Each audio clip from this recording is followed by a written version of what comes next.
माने जोबोर मोजां दिनै बड'लेण्ड ओनसोलनि रायजो राजाफोरनि थाखाय जे दिनै जोंनि मानव गेदेर माने प्रधान मन्त्रि नरेन्द्र मोदी बिथाङा क'क्राझाराव फैनायनि बाथ्रामोनब्लाबो बोथोरनि थाखाय सफैनो हायाखिसै थेवब्लाबो गुवाहाटीनिफ्रायनो बिथाङा माने भार्चुवेलि बेखौ बेखेवहरबाय आरो बिनि गेजेरजों दिनै माने बड'लेण्डनि बासबारियाव माने पर्बतजरानि बासबारियाव मोनसे रेलवेनि वागन जितु फेक्टरि खालामनो लाबाय फ्राय 250 कोटि थाखानि प्रजेक्ट बेयो जोंनि थाखाय माने जोबोद मोजां आरो बेवहाय जोंनि आनएमप्लयमेन्ट मानसिफ्राबो एमप्लयमेन्ट मोनगोन आरो ओनसोलाबो बेजों माने मोनसे जौगासारनाय फैगोन बेराफारसेथिं संकस आरो बेखिनि जितु दालां बे दालाङा जोंनि बे जायगानि मानसिफोरनि थाखाय गोदान जिउ मोनहोगोन मानो बे ओनसोलाव बे दालां गैयैनि थाखायनो नेशनेल हाइवेजों गिदिं गिदिं मानसिफ्रा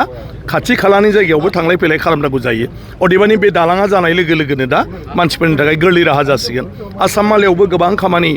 जादों आरो अभारब्रिजनिबो दा गसाइगावनिफ्राय लानानै क'क्राझारावबो खालामबाय थादों बे जोंनि सानफ्रोमबोनि जिउआव गोबां माने जोंनि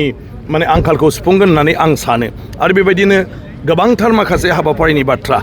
दिनै प्रधान मन्त्रि बिथाङा बुंबावदों आरो आं सानो फैबाय थानाय समाव बेबायदिनो जालांबाय थायोब्ला जोंनि ओनसोला खोब स्पिडआव दावगागोन आरो बिनि थाखाय आं मानव गेदेर प्रधान मन्त्रि बिथांखौबो साबायखर बावदों जोंनि चिफ मिनिस्टार बिथांखौबो आरो जोंनि मानव गेदेर हाग्रामा महिला बिथांखौबो आं साबायखर बावदों खिन्थु क'क्राझार टु गेलेफुसिम जितु भुम फजन बेयो दिनै जाफुंसारासै ना बे रेलवे माने मिनिस्ट्रिया दासिमबो बेवहाय एसे हयथ' माबा मोनसे बाखि दंबावो खिन्थु बे फाइनालखा आरो हयथ' दा जुदि गाबोन समफोर इलेक्सना माने डिक्लेयार जानाय लोगो लोगो कड अफ कन्डाक्ट गोलैगोन थ' आं सानो कि बेखौ मे जुन मासाव हयथ' बेखौ माने जागायजेननो हागोन बे फाइनालखा अदेबानि रेलवे माने मिनिस्ट्रिनि बियो खामानिमोन गतिके रेलवे मिनिस्ट्रिनि बबेबा नङा बबेबा मोनसेया हयथ' एसे मायाबा क्लियार जानो गोनां दं बिसोरनि